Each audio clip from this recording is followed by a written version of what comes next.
All right, Habs fans, hockey fans, near and far. An episode of the Curfew Boys podcast, post-game episode of the Montreal Canadiens. I am Sammy with my boy, the stats man, Joey. What's up, buddy? Hey now, what's Hey going on, now, Sammy? hey now. Um, well, we are recording on a Saturday evening for the first time in probably a long time. These afternoon games seem to put a change in our scheduling department. We If have to you talk to that scheduling team after. we have to talk to the NHL scheduling team after, absolutely. Listen, before we get started, to all our listeners, either brand new or those that have supported us between day one, thanks for tuning in. Please don't forget to like and subscribe to our YouTube channel. It is absolutely free. Tell any of your Habs friends around the world about us. Please help us grow and share the love for this team. All our episodes are available on Apple Podcasts, Spotify, Google Podcasts, any podcast platform. You could follow us on Instagram and Twitter, that we're mostly active in terms of platforms. And the Canadiens, might as well get started. The Canadiens lose to the New Jersey Devils by a final score of 4-3. And I think it's important to note that it is their fifth loss in a row. And am I surprised? I know I'm not. Am I I'm not either. frustrated? Am I frustrated? I don't know. It's weird, dude. I think this is once again a necessary evil. I'm not embracing Tank Nation like I was last season, but I still think it's necessary for that maybe one more element we need up front, another maybe player or two. Well, so far with the two first round picks that we have this coming draft, but who knows, that could change. It's the same mistakes, Joey. Let's be honest. It's the same thing over and over again. It's just the lack of experience of being a 60-minute hockey team. It is. It's part of their new. I wouldn't say new nature, but it's part of their nature now. Where, excuse me, they can't seem to last for 60 minutes, and they can't hold leads, which has been frustrating me the most. Yeah. That's one of their biggest glaring chances, and you see it in New Jersey game. They actually did well to stifle a bit of New Jersey's attack. They held them to, I think it was 17 shots to midway of the third before Matheson started having some of his mess ups that led to those couple goals. So they were doing well, and Allen was doing tremendous, even on the power play that New Jersey had at the end of the game. That bad Nick Suzuki penalty, it cost them. It obviously gave New Jersey the lead, and they just can't seem to hold on. That's their biggest weakness right now. And then second is obviously finishing. We're gonna probably talk a little more about Josh Anderson. I mean, the guy can hit the right side of a bar. Dude, I don't recall seeing a player being snake bitten as much as he has in recent memory. Like, I don't know if you want to add Jonathan Drouin in the discussions. Again, as far as recent memory, I remember Max Pacioretty was very streaky, but yet he still was a 30-goal scorer. Look, our last episode, Zook and I, we mentioned how I feel bad for Josh Anderson personally, but my goodness gracious, like if this afternoon's game or the game against the Devils was not I think this game was a summary of Josh Anderson's season. I've tried, in the words of Chester from Linkin Park, I've tried so hard and got so far, but in the end, it doesn't matter. Like, no, God rest his soul. My goodness, the 2-on-1, he misses the open net, gets fed a beautiful breakaway pass, I think, by Joshua Roy, who I like to talk about a little bit in this episode. Fucking hits the crossbar, just misses it. Like, and in all honesty, like, it's not for lack of trying. There might have been a couple of games where, like, even I was like, where the heck is Josh Anderson? I see his name in the lineup, barely saw him on the ice. Dude, today, like, at some point, like, and you know what the funny thing is? He still got an assist on He Brendan did. He Gallagher's did. goal. He still got an assist. He did. But his main thing for me, Sam, is he's got to score. Anderson's never been the That's playmaker. no, He's a exactly. little snake bitten. I feel bad, but not. I don't know how to say this in the right way, but this is who he is. I think Hmm. he doesn't have the finishing touch. So although I feel bad, in some cases I don't, because I'm like, okay, well, this is the player he is. This is what happened. Right, Maybe right. not this badly. I get it, but this has always been a weakness in Anderson's game. And Hmm. I don't know, when we signed that long contract of his, I was a little worried, Yeah. thinking when we would come to a point where we had younger players, playing at a different level, he wouldn't be able to keep up. And to me, that's what's showing. And between him, anyways, this whole game brought exactly what's been frustrating about Montreal. I'm not pro tank mode either. I just want to see them progress and do well, but it is the same issues that are glaring every game. I don't mind if they're present once in a while or every so often, but it's like it's not something that's improving, or it's not something that's like, oh wow, they have the lead, let's keep it. Times games where they did have the lead, example New York Rangers, and the game where I think it Yeah. was Gallagher that took a bad penalty. I think they even though they tied it, or a bad giveaway, Was even that though they against tied it, Buffalo? Was it against Buffalo? Monahan scored not too long Oh, after okay, we okay. blew Right, the right, lead. right, right. I forget who it was, the team. Those two games come to mind. Yes, we came out with the victory, but the first part of it is we blew the lead like we did tonight. This time Hmm. we're on the wrong end of it. So between that and guys like Anderson, it's not only Anderson that have trouble finishing as many chances that created as we do create. It's frustrating. I'm not take a look at the Pittsburgh game actually just before Yeah, this one. yeah. We outchanced Pittsburgh 15-4 on 5-on-5, and we lost the game Mm. 4-1. Yes, okay, they might have done better on the power play, but it's just to say we don't finish our chances, and it's been like this all season. That's where you're seeing the help up front. We need another goal scorer. I mean, Oh, dude, this do is we ever? becoming a problem, and for our most glaring weakness with defensive structure, goaltending, or mix, I think Marty really in the offseason he's going to need to work on a team structure for defense, because it's Oh, it 1,000%. I wanted to ask you that actually because, like, look, throughout the game against New Jersey, like I've noticed many times, like they're collapsing well in front of Allen. At least they were in the first period. But then there was a couple of times, like it's just a mental error where you're not at the right place at the right time. And in the last couple of games, and I agree with you on Jake Allen. I thought he had a very good game. I thought he was left hung out to dry especially in the third period. But he's giving up these pretty massive rebounds.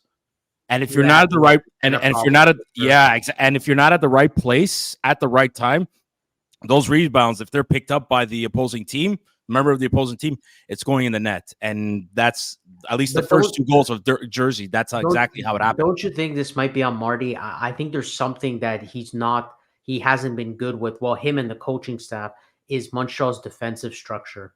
I don't know. I feel like if you would put it's a bit bold statement. Someone who is more Mhm. defensive minded, which I don't want to be. Someone who has maybe a little more experience, has more defensive structure, they would maybe leak in less goals. I think that's something that I feel Marty as a coach for himself and the staff should work on in the summer to be a better, not only a better coach, but it would also help the team. Like I every think coach, I I think think they have to. every coach has their strengths and weaknesses. No coach is perfect. No, we seem to have technical difficulties, but I agree with Joey. Like Joey's going to find a way to come back. I totally agree with Joey. I don't know if this is a bit of a an experimental thing that they're doing with defense, but something's got to change. Joey, while you were away quickly, I was just saying, like, I don't know if Marty is like waiting to see what the attack looks like. Because let's be honest, the Canadians this year, as far as the defensemen are concerned, hey, they're still second in the league with most goals by your defensemen, behind Colorado. That part's encouraging, but at the same time, too, like I think the defensive structure of this team cannot continue coming in next year, like once these younger guys, they get the experiences that they are getting this season. So far, knock on wood, no injuries to the main defenseman of this team. No injuries to the Caden Gooley, Arbor Jackeye that got them last year. Jaden Struble, apparently, thank God he's not out for long. He's It's day to not as day. serious, yeah. It's not as serious as it looked. I don't know if it was a groin or an Achilles heel. That was a weird. Okay, yeah. That Non-contact was are weird. usually more Yeah. serious, but luckily. But Sam, you just said it. It's not as if Montreal's had major injuries on the back line. They've had, and they're still leaking in a lot of goals. They're doing well again offensively. Something's working well, but I Mm-hmm. don't know. There's no balance to actually doing what their job is to defend between them and the goaltender. It's something I think the entire coaching staff has to work on because we have the Mm-hmm. players. Yeah. Maybe part of it is going to be an experience. I get it, but I don't know. I expected a little bit better defense by Montreal this season, which we haven't seen at all. No, I get that, but do you think part of it is? I personally don't think it is, but I'm going to ask you this question: do you think part of it has to do with the 3 goalie system they got going on? Like Definitely. they got to maybe they have to adjust every time a new goalie comes in, so Definitely. how they play in front of the goaltender is not as consistent to a game, or like they can't keep playing the same style on defense. I don't want, like, Marty doesn't like to use the word system when he first started, but they can't keep a same consistent play in front of the goalies because the goalies are changing every other game or so. Yeah, it certainly affects them, and we've said it, Sam. And look, I said this a while ago. It needed to stop, and I know you and I think Zook would say to bring up Allen's value. I think that's over. I think his value Okay. for this year it ain't gonna change much, especially with trade deadline coming up in what 2 weeks, a week Yeah, and a half March about 8th. Yeah, we're March getting 8th. closer. Yeah, Well, so yeah, dude. I I think think. it should stop now. I think it needs to stop. It's Well, February. look, look, I don't think Kent Hughes is that stupid to think, yeah, we could run the 3 goalie system till the end of the year. To me personally, if we still have the 3 goalies, it's because there was no offer. Oh, for sure. I think because Hughes, I think no matter what, Hughes is going to try to trade a goalie. We're all speculating Allen. It could be Primo. I mean, who knows? Only Kent knows. But if But no because trade is you're made, if no because trade is made because there was no good offer out there. right. So let's say that doesn't happen. I'm fine if he wants to be patient about it. But let's say that doesn't happen. Mm-hmm. Are you running the 3 goalie system now because you're forced to?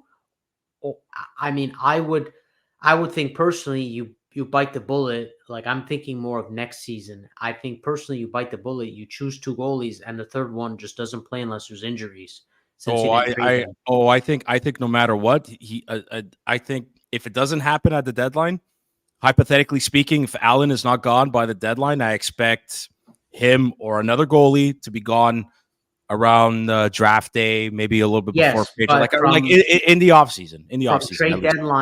from trade deadline, because now we're still kind of in limbo if a goalie is being traded, so we're running all 3. But if at trade deadline there's no good offers, we're stuck with 3 goalies for the rest of the year. It's confirmed. Do Yeah. you see them being forced to play all 3 goalies because they have to, Oh, or at that's a that good point question. you just say, I'm sorry, Jake Allen, but I'm going with these 2 until one of them gets injured. Well, here's another thing that you just made me think of. Right now, the Laval Rocket are shitting the bed. They're shitting the bed. Like they're losing all these games that are important, ruining their chances of making playoffs. They need me there, Sam. They need I'm one you and there. all. They need you there. They need me there. They need the curfew boys there. Do you?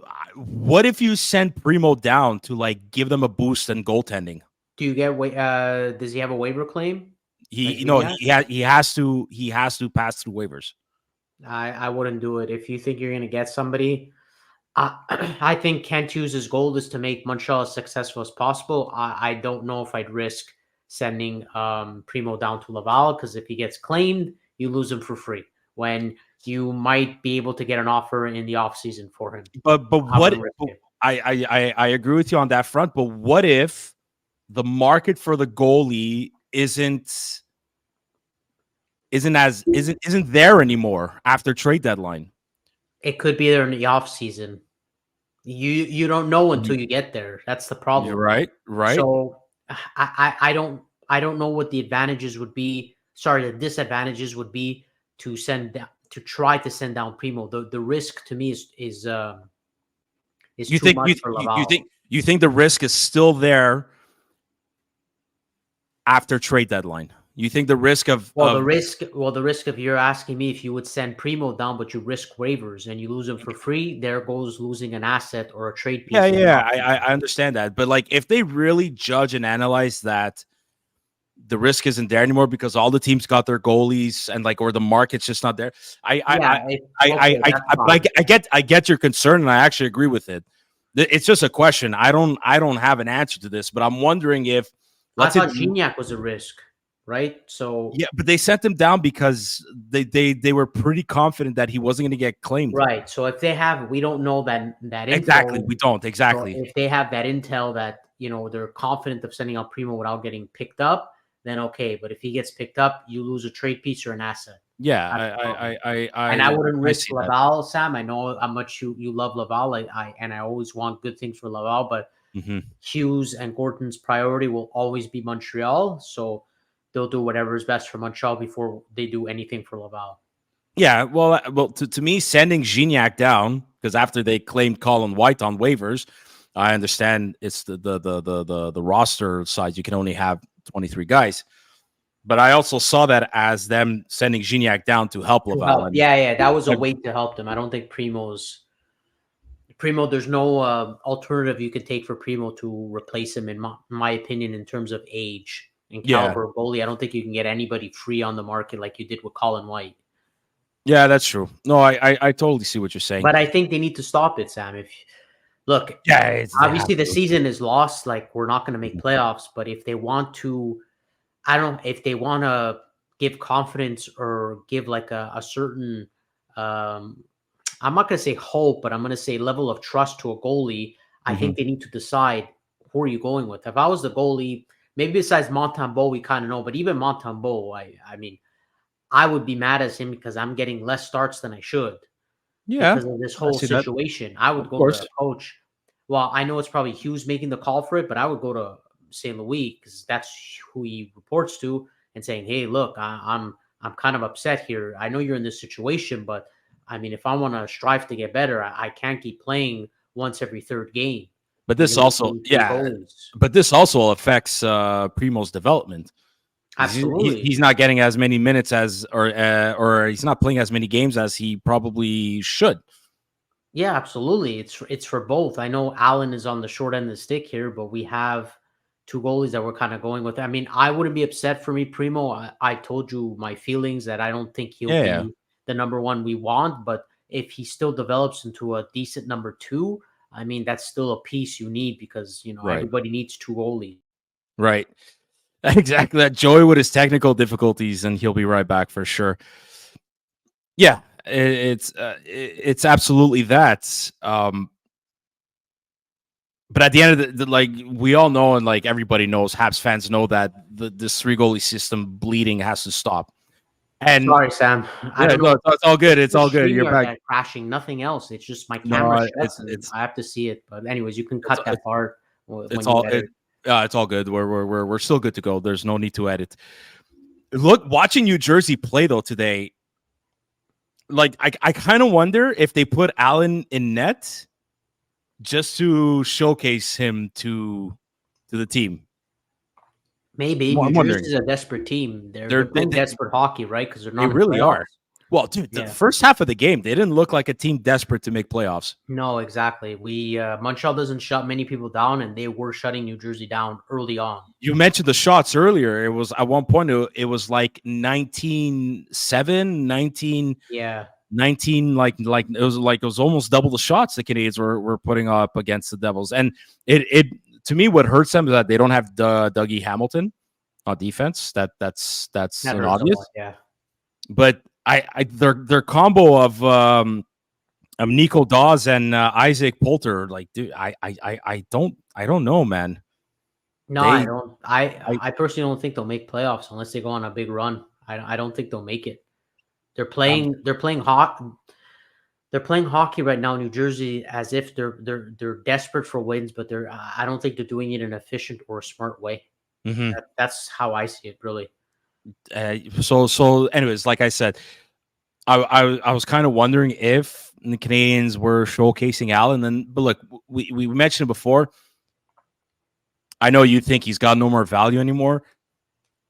Personally, this is my opinion. I think whether he's playing well or not, like the pro scouts and all these other teams and GMs, they know who Jake Allen is by Yeah, this point. By this point in his career, he has that one value, whether he's playing well or he's playing poorly. I think at the end of the day, the pro scouts and GMs know what he's worth. yeah, And absolutely. I don't think some of his play this year's, and I've been sort of backing him up. I don't think it's all on him. I I think don't think so either. But no, of I course think not. it would, like we were talking about defensive structure. You can clearly see it this game. Everyone knows who Jake Allen is. If his value changes, it's a little bit either higher or lower, probably on the lower end. It's more like guys like Primo, who Mm-hmm. coaches or GMs don't know much about. So you see him more as he plays. Where Jake Allen, people have seen him for so many years. I think like a few games here, a few games there doesn't change much of his value. People, Yeah, like you're saying, exactly. people know what you're going to get out of Jake Allen. So So, I don't know. Third round pick, conditional, maybe yeah, maybe. conditional third round pick. Maybe throw in a minor league guy that could hopefully help Laval or something. I don't know. Out in New Jersey, they don't have a second round pick. They're definitely not giving a first round pick for Jake Allen. Like, no, not even for Primo. So I don't know. I could see them. I could see Maybe them trying. Savard and Allen for a couple picks.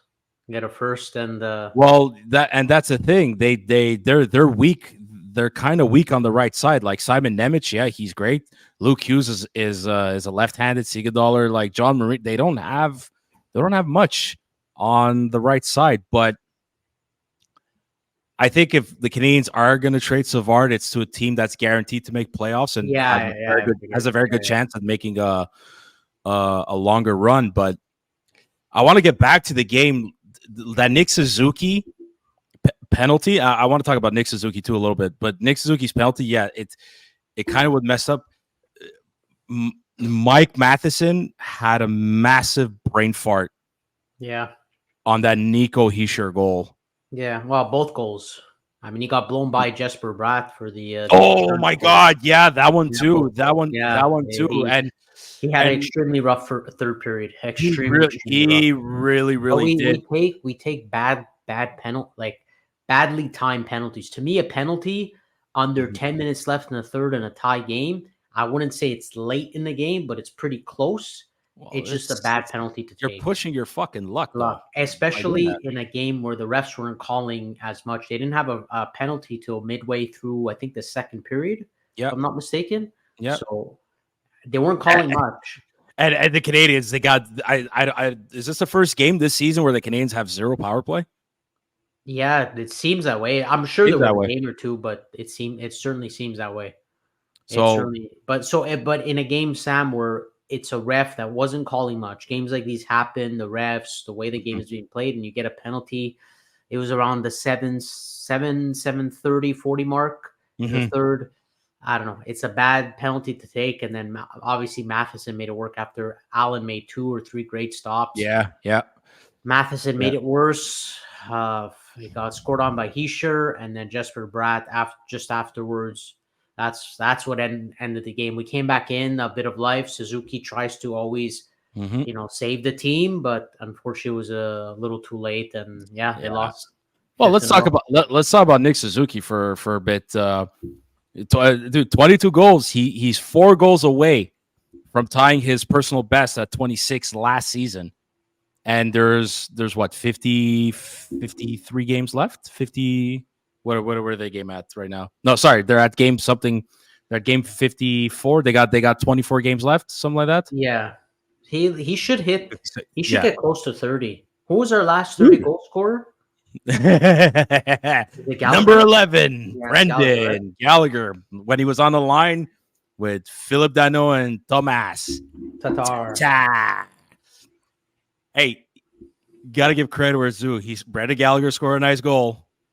Did you see the stats? Did you see the oh my god, what's the word I'm looking for? The milestone. Did you see his milestone? Brendan Gallagher's milestone? I did not. I don't know how this is gonna make you feel, Joy, but it's so funny because I checked this yesterday amongst all-time records and points in Montreal Canadiens franchise history.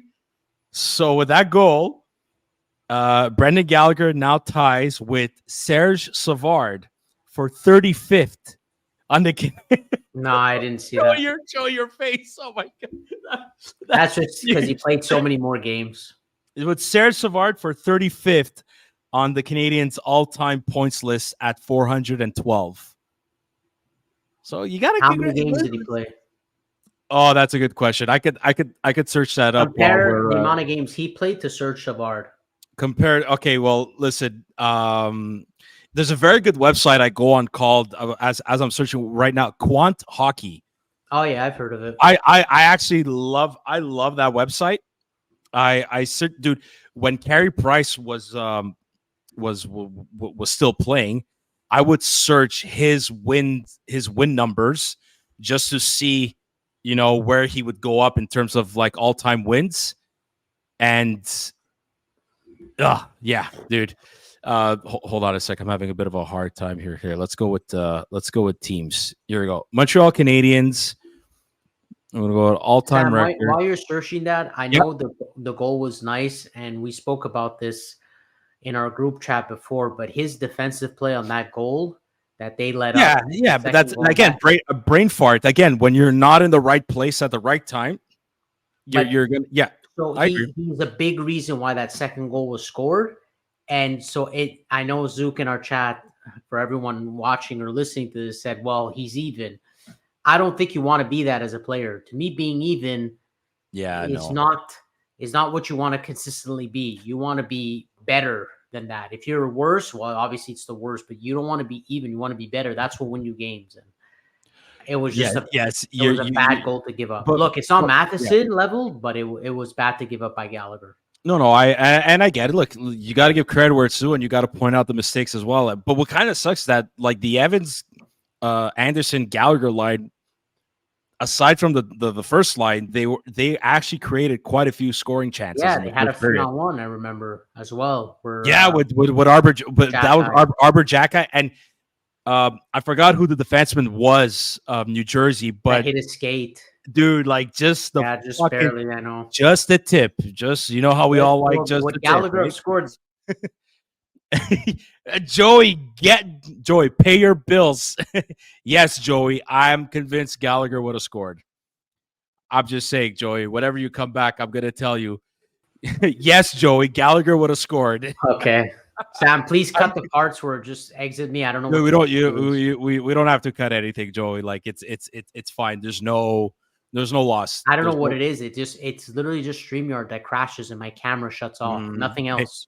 Pay your internet bills, maybe. Why don't you? That's what I'm saying. Nothing else. Everything else is fine. I don't know what it is with StreamYard with me. I have bad luck with it. It could be. Anyways, I don't know if Gallagher scores that. So I think he does.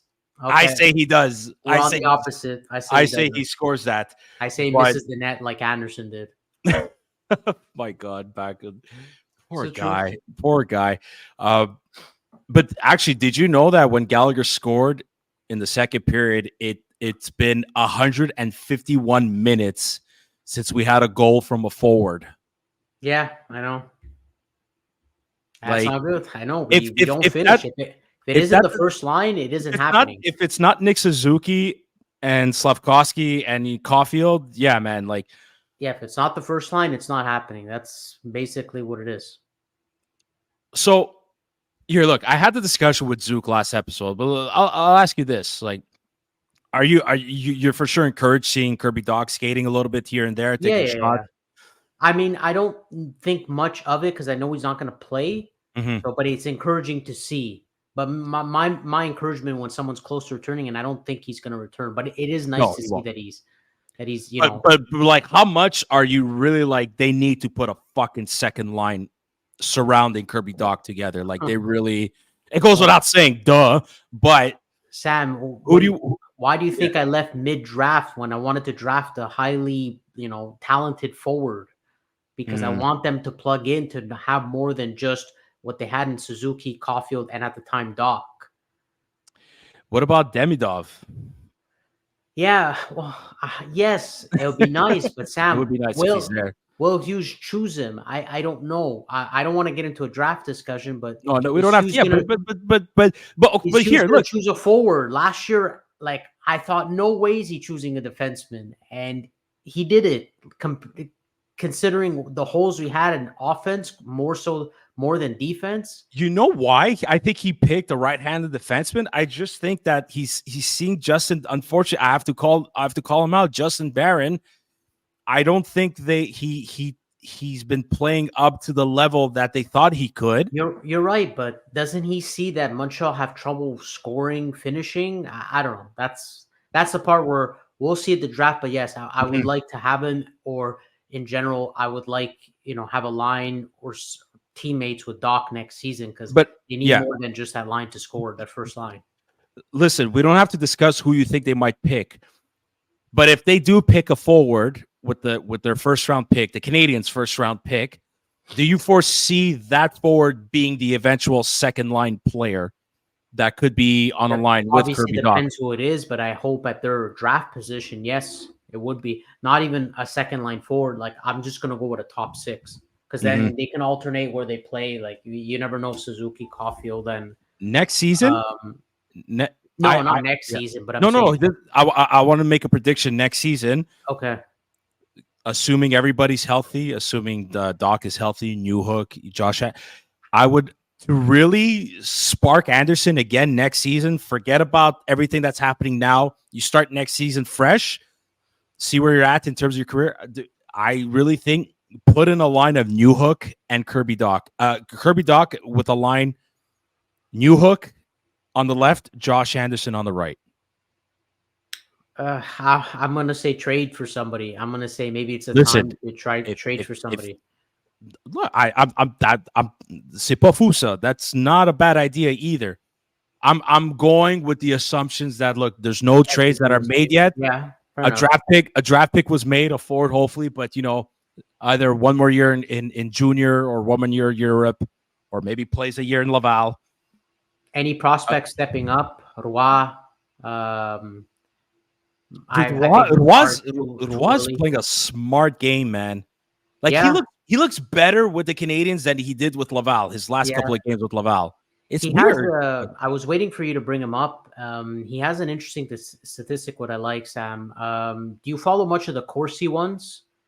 I have a That hard Corsi time makes. understanding them. I need you. I need you to Okay, teach me, so master. Teach me there's the ways of the there's a Corsi. certain statistic called the CF percentage or Corsi for Yeah, percentage, which is yeah, basically means how much more puck possession your team has compared to the other team while that player is on the ice. right.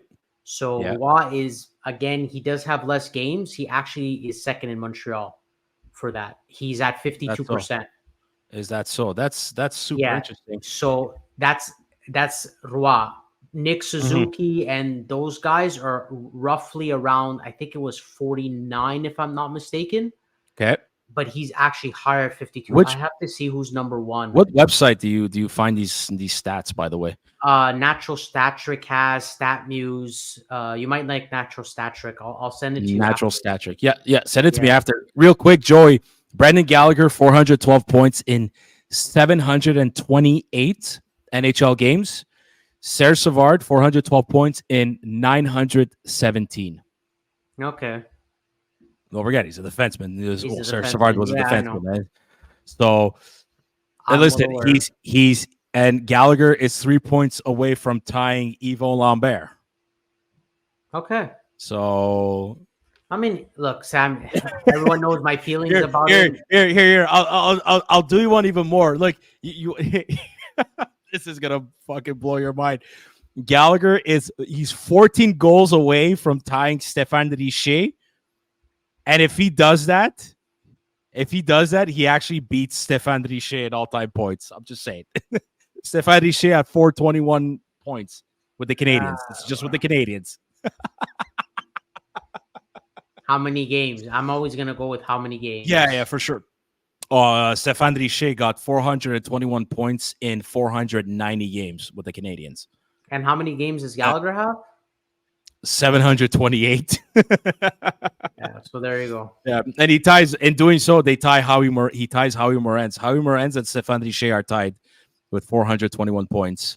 Jeez. Jeez, that's everyone crazy knows my think, feelings about him now. Earlier in his career, he did all right, but now it's you know. But you know what, Joey? It's funny. I was thinking this as I was watching the game. Like we talk about Brendan Gallagher. You look at even Tanner Pearson. Yeesh, and man, first line I thought right. Who said that again? I won't mention names. He's not here. He's not. He's been hiding since we called him up. No, I'm kidding. Of course. Like guys like Gallagher and Pearson, their ages are getting exposed as we see them play these fast teams. Like, holy crap! You and you're there thinking like they're 31, 32, not that old. Like, Jesus Christ! In the game of hockey, like. If you're a Sidney Crosby and an Alex Ovechkin freak still playing after 36, it's because you're a specimen, but you're still an old timer. Like there's not as many these days.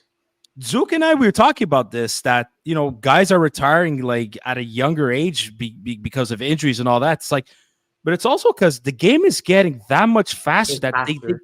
Could you imagine the Chris Prongers, Hal Gills today?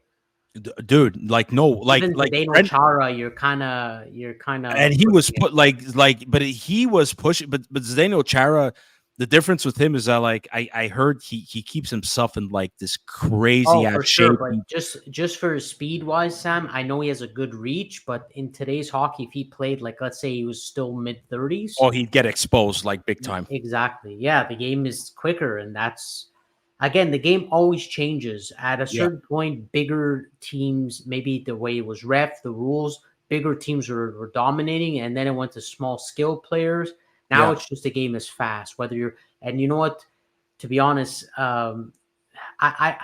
it gives me this sort of. I was thinking of a commercial where they would show old timers eating like spaghetti and pasta. Like it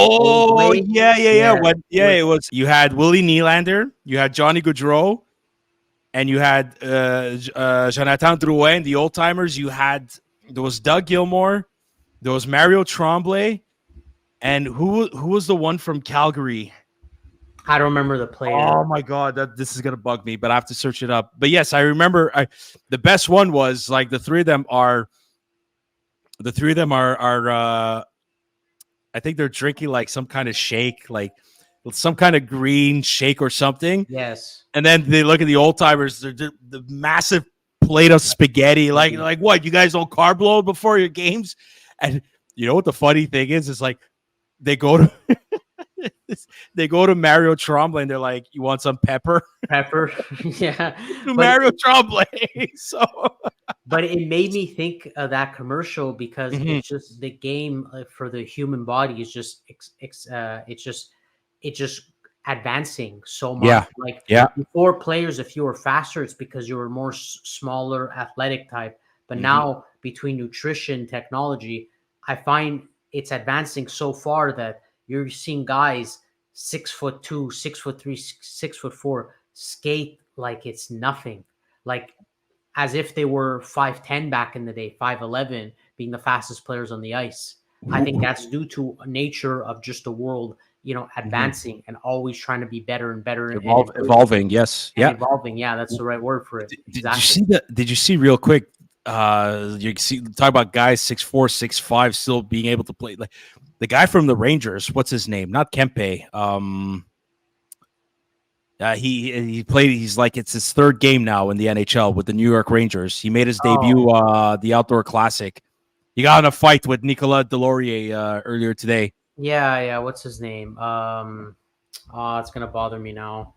Hold on a sec.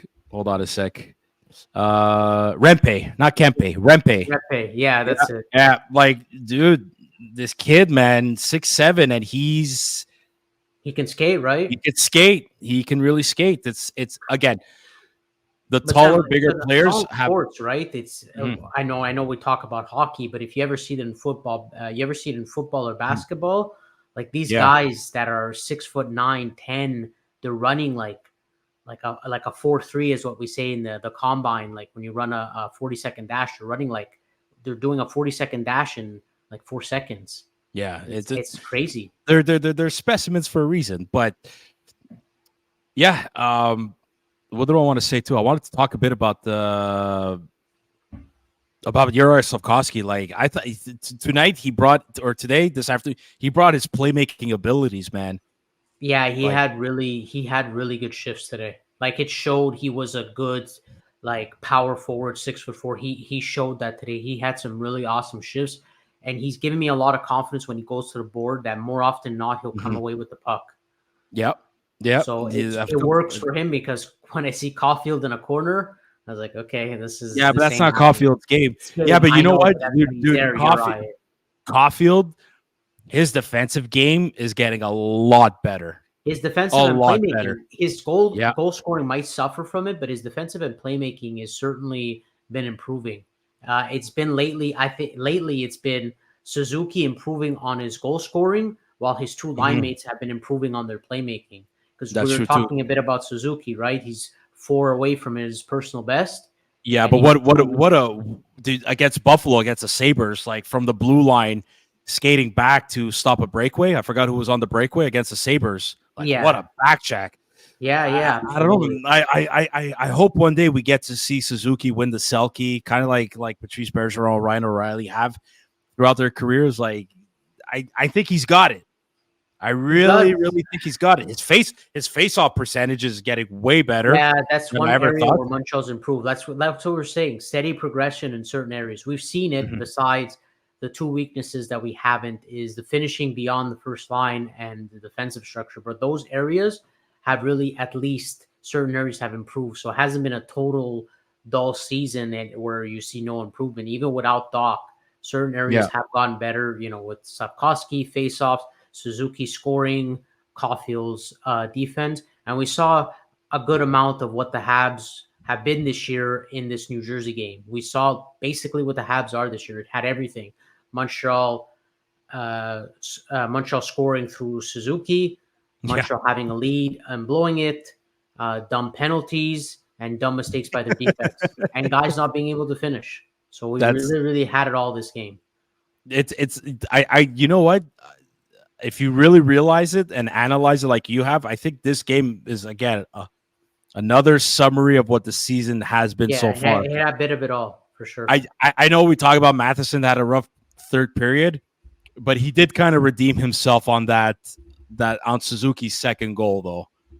Like Yes, that yeah, desperate poke check. I don't know how the heck he yeah. I don't know how the heck he got that, but I'll give him credit for that part, Sam. But then he fumbled the puck after yeah, to I exit the know, zone. It's like but it that's the so frustrating part of it. Like you do so good, and then you do that. That's the thing that I still I still think Matheson is so valuable to this team. I know a lot of yeah, people don't absolutely. think It's one he's still game. valuable to this team Yeah, though. yeah, Like for sure. He's still our number one. he's so good, and like he's got what he's top 10. He's ranked 10th overall in points from defensemen in the league. Yeah, no. He's That's doing that's not bad at all. him. He can So have an off night. I don't mind. Other guys can't have it as much, but you him, know what? you can give him a pass. Before we end off on like one last question, I gotta ask, kind of regarding Suzuki. I thought Caden Gooley had an excellent second period. Yeah, he did. Like he But he got a has to give 60, not 20. That's the thing. That's what fair we're enough, talking. but But he had a yeah, I great get it. second period for sure. Yeah, but like again, he's another one that I really want to see Caden Gooley next year to kind of follow the footsteps of Matheson. Really be that two-way defenseman. I really want to see Gooley on the power play. He's great on the penalty kill, I truly think. I want to see Caden Gooley on the power play next season. On the second wave, even if you give him the second wave, I really think he deserves a chance. If other defensemen or Barron doesn't come back or pick something up, we might see it. I Depends don't on know. who comes in next year, what happens. I don't know what's gonna happen with Barrett, and he's an RFA too. Jack Guy's an RFA. well, Hughes is going to have to make a bit of a decision here. Tough But decisions for yeah, sure. listen, we were talking about Nick Suzuki, and a question that I've been meaning to ask, but like we haven't had the chance to talk about it on the Curfew Boys on this podcast. With the announcement of NHL players going back to the Olympics and then this 4-country tournament, do you see Nick Suzuki cracking the Team Canada lineup? I do. I think I do. Probably like fourth line center. I wouldn't see Okay. why not. Yeah. Do you 'Cause I mean, see? Do you I see besides what there's McKinnon, Crosby, McDavid? yeah, but not all three of them are going to play center though. No, but let's I say don't I'm think. naming you three centers. Can you name like 4 or 5 guys that are No, ahead of him in terms of his position? Braden Point. Braden Point will probably. I think they're probably going to put him wing. He's Okay. played wing a lot in Tampa. He Well, I has think played wing. I really think you're gonna bring back guys like Crosby. His contract is up when they go back to the Olympics, I think and, he'll and be there. I think he'll be there out of the respect for him. And listen, if he doesn't win a Stanley Cup from now till he retires, in Oh, his I don't last know year if he will. in his last year of his contract, if he could win another gold medal and he goes down with 3 Stanley Cups and 3 Olympic gold medals, I think they give him that opportunity. That's why they put him in the lineup. Yeah. I mean, but I think he's going to be the centerman. I think they might do this. I think they might give Steven Stamkos that same opportunity. Yeah, he's the one who Patrice- might edge out Suzuki, but But I don't know if you're Patrice- trying to win. okay, as a centerman, but like again, because are you putting McKinnon at center? I think you put McDavid at center. I think McKinnon goes wing. Does Braden Yeah, Point I go think wing? McKinnon Yeah. goes center. That's. Oh, I mean, he always does it for Colorado. Why would they push him out? Like Braden Point has done both, in my opinion. yeah. Braden Yeah. Point has done it a lot when Tyler Johnson was there and they were stacked. And It depends who your wingers are. Like if you're getting Mitch Marner as your winger, you're getting maybe Braden I think Point. they have so much talent that they can. To me, they can fit. Braden Point at the wing with somebody like Crosby at center. Are you bringing a guy like Mark Scheifele to play like third line center? I don't know. Suzuki has how you know what? To be honest, I haven't kept up with Winnipeg as much this year. I don't even know if Scheifele's doing better than Suzuki or vice versa.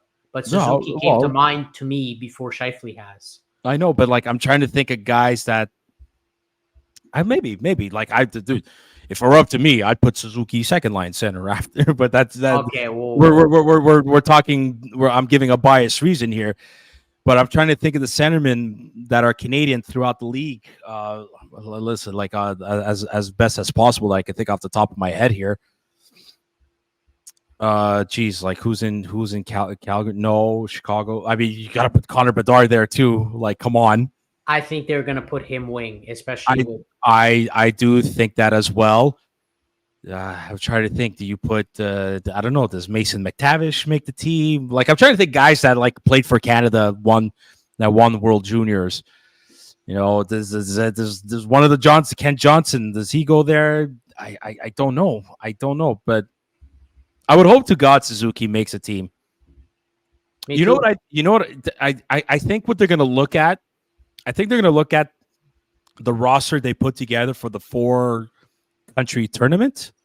I think they're going to do that first before deciding who's going to represent Canada in the Olympics. I think that's my personal feeling. And that's next year. That's in 2025. I think Suzuki might have a shot here, but he's going to have to really he's going to have to outplay quite a few guys at the start of next season in order for him to really, really be looked at and be like, just kind of give whoever's in charge of putting this team together, like kind of give them a tough decision and almost like no choice to do it. Yeah, true. I mean, if he's playing like this now next season, if we have a better team, I think he can outplay a few of the guys to make it. I don't think he'll be top 6, but I think he can I don't think so either. Suit the third, fourth line better. I still think, and it's stuck in my head, that McDavid. I'll speak more to the 4-team tournament that's going to come up sooner. I think McDavid, McKinnon, Crosby, and Crosby are going to be the top 3. Okay, so you actually think they're going to stick to those guys at centerman? I think so. Do they give? Look, I mentioned Ryan O'Reilly. Like he does. You know what I mean? I know he's getting older, but again, out of respect of what he's done for this league, the type of centerman that he is, Maybe. there's no Patrice Bergeron anymore. But I So think we're saying Suzuki can fill that role, and he's done well defensively. I think he yeah, can fill that job. I think I guys like think Point so. and Bedard will be the ones to be sacrificed and go to the wing. I don't know if they'll do that Yeah, with Suzuki. yeah, yeah. Okay, I could see that. See, like I don't think Tyler Seguin gets a shot. I don't think Jamie Benn gets a shot. I don't think Matt Duchene gets a No, chance. no. I'm not sure. All I know is that we're gonna see for the Americans, both the four country tournament and the Olympics, we're gonna see a line of Jack Hughes, Trevor Zegras, and Cole Caulfield. And then who the first pairing on defense is gonna be? Quinn Hughes and Luke Hughes. Yeah, And we're fucked.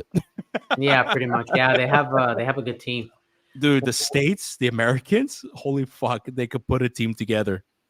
They might. Where they have us right now, and I mean, we're ending on this topic with the goaltending is for me is where something that concerns me with Canada compared to the U.S. I'm not saying Connor Hellebuck is nothing of like what we used to have back then, but he's still calling her. He's still calling her Hellebuck.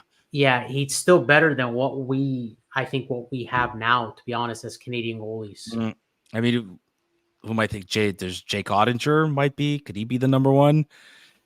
Jake Ottinger, Aiden Hill, yeah. There's, I can see Aiden Hill. I know I've seen in like some prediction ones of Stuart Skinner. Yeah, but again, it's like the reaction. It's like not good enough.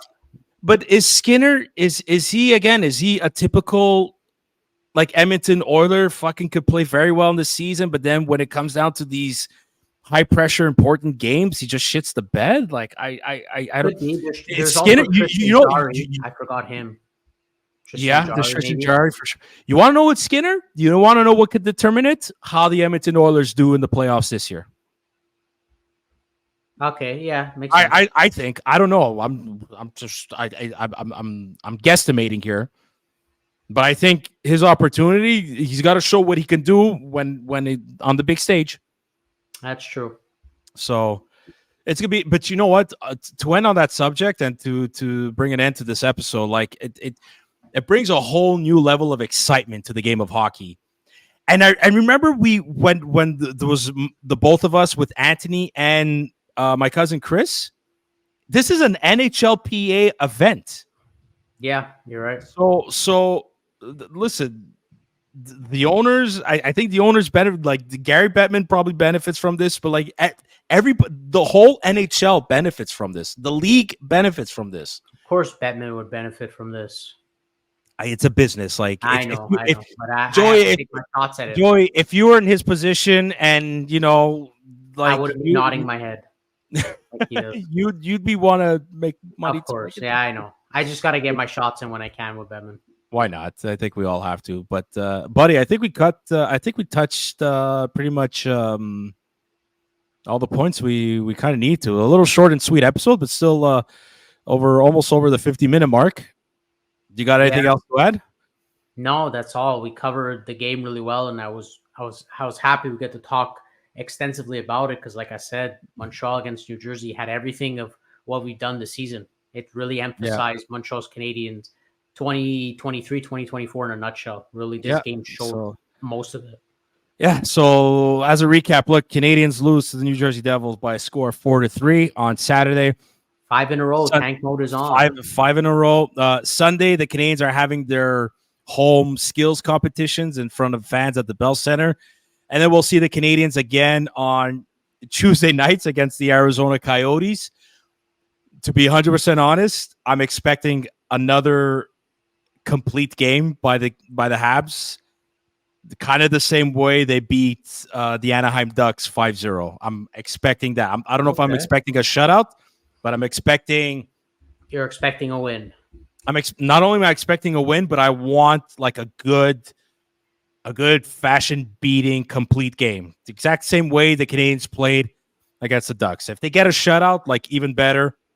but I want to see a complete game. And I want to see Slavkovsky score or make plays to Suzuki and Caulfield. Like, I want to see the defense involved. Maybe Arbor Jackeye scores another fucking slap shot goal. Like, if Arizona beats us, Sam, they actually tie us in the standings and they have less games played than we do. I know. And Ottawa's knocking on our fucking back door, huh?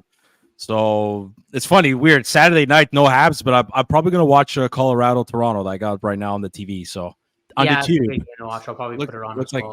Looks like a great somebody with the Nordiques jersey I just saw now. Cool. So Joey, thanks for doing this. Really appreciate it. Thanks for taking the time. Like, once again, to all our listeners, new and old, thank you so much for the support and for tuning in. Please, once again, like and subscribe to our YouTube channel. It is free, and tell your friends about us. You can listen to all our episodes on Apple Podcasts, Spotify, Google Podcasts. If you want to take part in any conversation, follow us on Instagram, Twitter. Send us a message. Send us your thoughts. Join the conversations, all for the love of this 5-game losing streak team that we call the Montreal Canadiens. Joey, thanks for doing this. Thanks for doing this as well, Sammy. It was good speaking after our 5th straight loss. Yeah. Exciting. Exciting times, as always. Until then, pardon me, tank mode is on, yeah. Until then, bye now. Good night.